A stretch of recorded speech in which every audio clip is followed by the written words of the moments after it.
versement de Bill Gates, toujours lui, de plusieurs dizaines de millions pour accélérer la recherche de vaccins.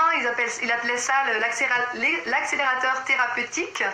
Et comme par hasard, mais c'est sûrement une coïncidence, le lendemain de ce don, de ce financement de Bill Gates, l'OMS a déclaré le Covid-19 pandémie mondiale. Prédiction qu'ont à la bouche plusieurs de nos politiciens et nos chers médias qui appartiennent aux milliardaires d'une deuxième vague qui ne saurait tarder, donc histoire de pouvoir nous remettre dans notre peur et dans nos mesures de liberticide. Donc je pense qu'ils vont nous laisser sortir quelqu'un et ensuite nous réenfermer avec des mesures encore plus drastiques derrière pour bien sûr ne pas nous contaminer. Bien sûr, la parole se libère et qu'il y a de plus en plus de vidéos qui parlent des manipulations, des incohérences, par rapport au Covid-19 et par rapport à toutes les manipulations dont on a pu être victime depuis plusieurs années déjà. Et j'aimerais que ce phénomène se multiplie pour que nous soyons tous des colibris du monde nouveau que nous voulons voir émerger, loin des ondes 5G, la surveillance du vaccin obligatoire et toutes ces petites choses qui nous coupent dans nos libertés. Vous vous souvenez que ma vidéo a été censurée au bout de 1 jour et demi et je ne suis pas la seule à vivre cette censure.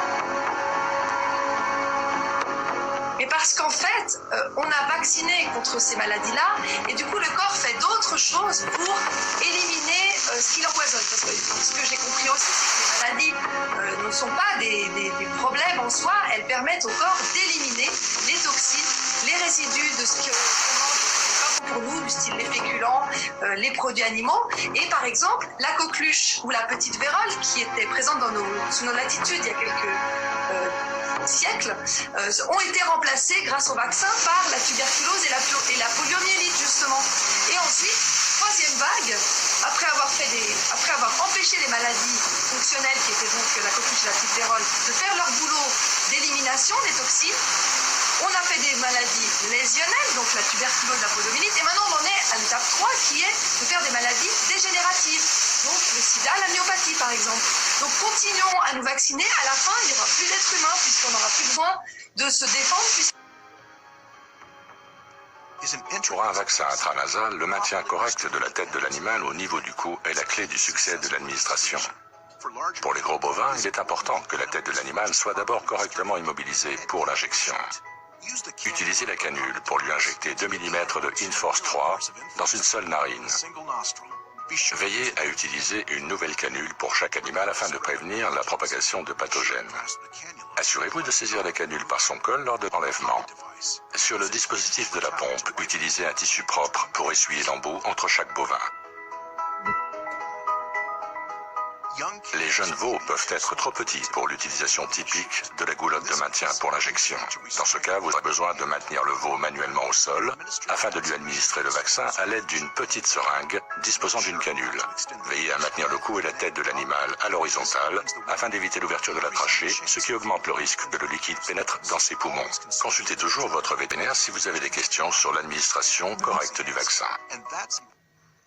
Donc on peut voir ici comment ils injectent par le nez le diluant stérile dans le bétail qui administre le vaccin. Et maintenant, voyons ce qu'ils collent dans le nez de tout le monde pour ce test stupide. Cette vidéo décrit la collecte pour la détection du Covid-19. Il n'y a pas de contre-indication spécifique pour la collecte de spécimens à l'aide d'écouvillons nasopharyngiens. Toutefois, les cliniciens doivent être prudents si le patient a eu une infection nasale récente, un traumatisme ou une opération chirurgicale, les antécédents d'une cloison nasale fortement déviée, un blocage chronique des voies nasales ou une coagulopathie sévère. Les écouvillons nasopharyngiens sont spécifiquement fabriqués pour avoir de longues tiges flexibles en plastique ou en métal, avec des bouts en dacron, en nylon, en ion. Il est essentiel de se revêtir d'un équipement de protection personnelle, suivre les pressions et de contact recommandés par le Centre de contrôle et de prévention des maladies, ou CDC, et par votre institution. Il est recommandé possible et d'enlever cette protection personnelle en présence d'un observateur pour être sûr qu'il n'y a pas d'effraction technique qui puisse présenter un risque de contamination.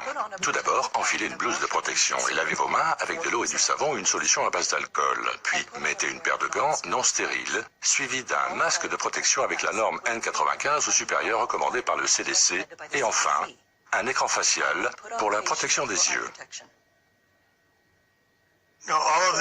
Donc tout ceci pour effectuer un test. Pourquoi? Qu'y a-t-il dans ce test? Cette procédure est recommandée pour tous les patients suspectés d'avoir le Covid-19. Avant le test, demandez aux patients de se moucher dans un mouchoir en tissu afin de dégager les voies nasales. Retirez les couvillons de sa protection. Inclinez légèrement la tête du patient vers l'arrière de sorte que les voies nasales deviennent plus accessibles. Demandez au patient de fermer les yeux afin de relâcher les muscles. Et que fait-elle du mouchoir dans ses mains? Insérez les couvillons juste au-dessus du plancher nasal dans le conduit du nasopharynx jusqu'à ce que la résistance se fasse sentir. Si une résistance se fait sentir dans le conduit, enlevez-le et essayez de le réintroduire selon un angle différent.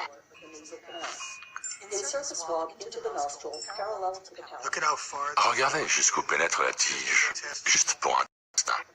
Alors que le virus est se trouver sur vos mains pour un contrôle. Pourquoi doivent-ils l'enfoncer autant, à moins qu'il n'y ait une autre raison? Demandez au patient de remettre son masque. Ouvrez le tube de collecte et insérez les couvillons dans celui-ci. Brisez la tige au niveau de la rainure et jetez ce qu'il en reste. Fermez le tube de collecte étiqueté et placez-le dans un sac à risque biologique. Avez-vous remarqué à quel niveau il le brise pour le ranger? C'est donc l'agent d'activation qui se trouve dans la partie conservée, les amis. Regardez maintenant ce qui se passe ensuite. Il doit mettre en place cet imposant équipement de protection et tout le reste en raison du seul test. Est-ce qu'être en contact avec la collecte du test poserait un risque de contamination par le virus? Suivez les indications de la CDC pour le traitement direct de l'échantillon de l'écouvillon ou son placement dans son étui avec ou sans réfrigération. Enlevez votre protection personnelle telle que montrée ici, ou conformément aux normes de votre institution. Enlevez d'abord votre blouse et vos gants. Puis, lavez-vous les mains avec une solution à base d'alcool. Il jette juste le tout à la poubelle. Et il ne fait que s'en débarrasser. Donc si le virus se trouve dans les ordures, puis retirez votre masque et suivez les orientations de votre institution. Cela signifie donc que les déchets sont contaminés? Incroyable. Cette vidéo a démontré comment recueillir des échantillons sur la surface de la muqueuse respiratoire à l'aide des couvillons nasopharyngiens afin de diagnostiquer le Covid-19 chez les adultes et chez les enfants. Comme indiqué, il est important d'utiliser la protection personnelle approuvée ainsi que la technique appropriée pour minimiser la possibilité de propagation du virus. Bon, combien de preuves vous faut-il pour que ces tests soient considérés contaminants? Le coronavirus, en fait, s'y trouve. C'est ce qui est dit dans cet article. Les tests sont contaminés par le virus. On ne parle pas de la benne à ordures sur Fox et CNN, n'est-ce pas? Bien sûr que non. Parce qu'ils ne veulent pas que vous sachiez que ces tests contiennent ce virus mortel, ce vaccin mortel, qui vous rend de plus en plus malade en vous contrôlant tous avec l'hydrogel. Et ceci provient de l'Institut national américain pour l'information biologique moléculaire, le NCBI, une publication d'avril 2019. Les vaccins et technologies de la muqueuse, c'est-à-dire le nez. Il existe un besoin urgent et non satisfait de développer des vaccins efficaces pour réduire la charge mondiale de maladies infectieuses chez les animaux et les humains, et en particulier pour la majorité des agents pathogènes dont l'infection passe par les muqueuses.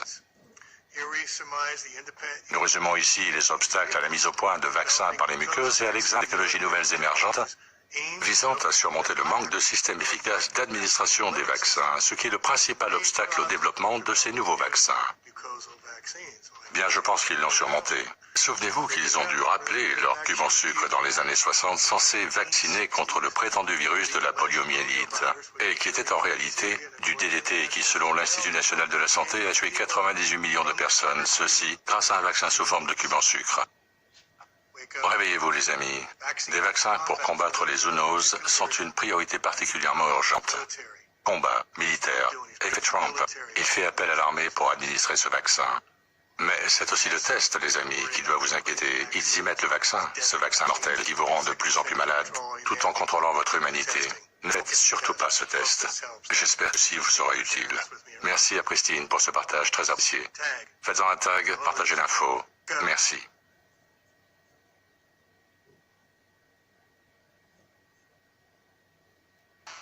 Moi, je suis ingénieur. J'ai un diplôme en chimie et quand j'étais à l'école d'ingénieur, on a parlé des nanoparticules. Notamment, ces particules permettaient de traiter permettraient à l'époque, puisque c'était 93, de traiter les cancers. Les nanoparticules ont des fréquences de vibration qui sont en fonction du produit et qui ont des fréquences particulières. Ces fréquences de vibration, lorsqu'on leur envoie ces fréquences, elles vont vibrer. Un peu comme l'eau, quand on lui envoie une fréquence de 2,3 GHz par les synchrotones du micro-ondes, du four à micro-ondes, on fait vibrer l'eau et on échauffe l'eau et les éléments qui sont autour, et même on fait éclater les cellules qui sont autour, de sorte qu'un poulet peut cuire dans un micro-ondes. Ces nanoparticules, elles ont ce même phénomène à certaines autres fréquences. Donc ça veut dire que quand elles sont dans le corps, par exemple quand on les met proche d'une cellule cancéreuse, on envoie une certaine fréquence qui fait vibrer cette particule et on échauffe autour. Ce qui veut dire que toutes les cellules autour, et notamment les cellules cancéreuses par exemple, vont éclater. À l'époque, je me disais, c'était un très très bon moyen d'exterminer une population. C'est-à-dire, si on a lui injecter des nanoparticules, on émet une onde qui n'est pas dangereuse a priori, mais quand on l'associe à cette particule, elle fait vibrer cette particule. Ok, mais pourquoi tu nous parles de nanoparticules aujourd'hui et quel est toi le lien avec le Covid? Alors, pour moi, ces nanoparticules font partie du système d'armes qui va permettre de dépeupler la population sans de mouvement de masse. Alors, si on peut comparer à un système d'explosifs, la nanoparticule serait le plein de plastique, c'est-à-dire la matière active qui va exploser. La deuxième chose qu'il faudrait, c'est le détonateur. Pour moi, c'est l'onde électromagnétique qui va faire vibrer la nanoparticule. Et la troisième chose, c'est la onde. Je pense qu'on l'a trouvé depuis peu. C'est l'idée 2006 vaccination sous Sputnik que vont nous proposer les du monde afin qu'ils puissent savoir où on est, ils puissent savoir où et pouvoir nous tracer avec la 5G. La 5G, l'avantage qu'elle a comme détonateur, c'est qu'elle peut nous suivre. C'est un système d'onde à effet dirigé.